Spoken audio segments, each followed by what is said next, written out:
So hello friends, welcome back with my new video. आज की इस वीडियो में हम आदिकालीन सिद्ध साहित्य का परिचय देते हुए इसके अभिव्यंजना पक्ष पर प्रकाश डालेंगे और उसके उत्तर को देखेंगे।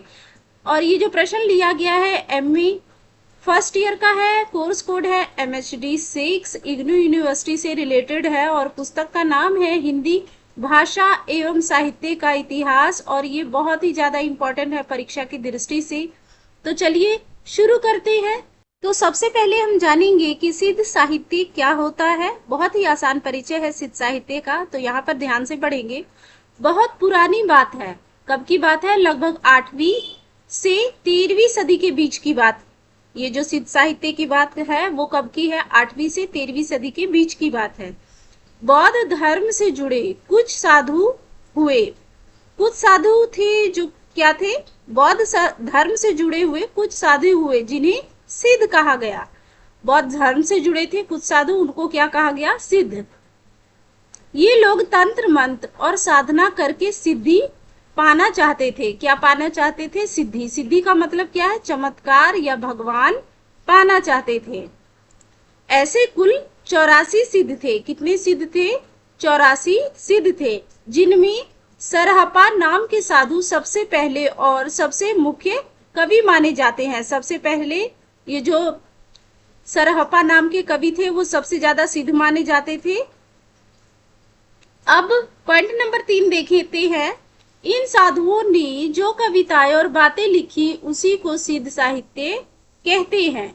ये लोग समाज के दिखावे, जाति पाति और पंडितों के पाखंड के सख्त खिलाफ थे। क्या थे? दिखावा नहीं करना चाहते थे और जाति पाति और पंडितों के पाखंड के सख्त खिलाफ थे। अब हम देखते हैं सिद्ध साहित्य का अभिव्यंजना पक्ष। पहले तो हमने जाना कि सिद्ध साहित्य क्या होता है, अब इसको अभिव्यंजना पक्ष यानी कि लिखने का स्टाइल और तरीका क्या था इसको देखते हैं। अभिव्यंजना पक्ष का सीधा मतलब है कि इन कवियों ने अपनी बातों को जनता के सामने कैसे पेश किया, जैसे उनकी भाषा कैसी थी, लिखने का तरीका कैसा था आदि। हम इन 5 पॉइंटों द्वारा समझेंगे कि उनकी भाषा कैसी थी या फिर उनके लिखने का तरीका कैसा था। तो देखते हैं। पहला पॉइंट था भाषा, सांध्य भाषा। सांध्य भाषा का मतलब क्या है? शाम की भाषा। तो चलिए आगे इसको पढ़ेंगे। इन्होंने उस समय के पंडितों की कठिन भाषा संस्कृत को छोड़कर आम जनता की भाषा का इस्तेमाल किया, जिसे पुरानी हिंदी कहा जाता है। पॉइंट नंबर 2 है, इनकी भाषा को साध्य भाषा यानी कि शाम की भाषा कहते हैं। जैसे शाम के समय न पूरा उजाला होता है न पूरा अंधेरा, वैसे ही इनकी भाषा थी। इसमें इसे पढ़ने पर ऊपर से कुछ और मतलब निकलता था, लेकिन अंदर असली मतलब साधना से जुड़ा कुछ और होता था।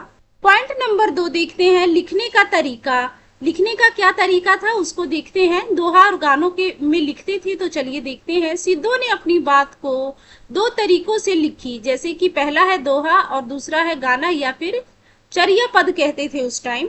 तो दोहा क्या था? छोटे छोटे दोहे लिखकर वे लोगों को सीख या उपदेश देते थे और समाज की बुराइयों पर चोट करते थे। जैसे छोटे छोटे दोहे लिखते थे और लोगों को सीख देते थे और समाज की बुराइयों पर चोट करते थे। चर्या पद या फिर गीत गाना, ये एक तरह के गाने होते थे। जब सिद्ध लोग अपनी पूजा या साधना करते थे तब वे इन गानों को गाते थे। अब हम पॉइंट नंबर 3 देखते हैं। कोड वर्ड का इस्तेमाल, प्रतीक और उलट बांसी। मतलब ये लोग कोड वर्ड का इस्तेमाल करते थे। किस प्रकार से? जानते हैं, सिद्धों की साधना गुप्त होती थी, इसलिए वे अपनी कविताओं में कोड वर्ड यानी कि प्रतीकों का इस्तेमाल करते थे। वे उलट बासियां भी लिखते थे। अब उलट बासियों का क्या मतलब है ये जानते हैं, यानी ऐसी बातें जो सुनने में बिल्कुल उल्टी और नामुमकिन लगे ताकि आम लोग उसे समझ ना पाए। उलट बासिया का क्या मतलब है? सुनने में वो भाषा जो है, बातें जो है उल्टी लगती थी और समझने में नामुमकिन थी, जो आम लोग थे उसको समझ नहीं पाते थे। जैसे कछुए का दूध दूहना, सुनने में यह अजीब है लेकिन इसका असली मतलब क्या है? शरीर के अंदर की साधना से था। इसका असली मतलब शरीर के अंदर की साधना से था। इस प्रकार के कोड वर्ड का यूज करते थे। अब पॉइंट नंबर 4 देखते हैं। पॉइंट नंबर 4 है रस और छंद।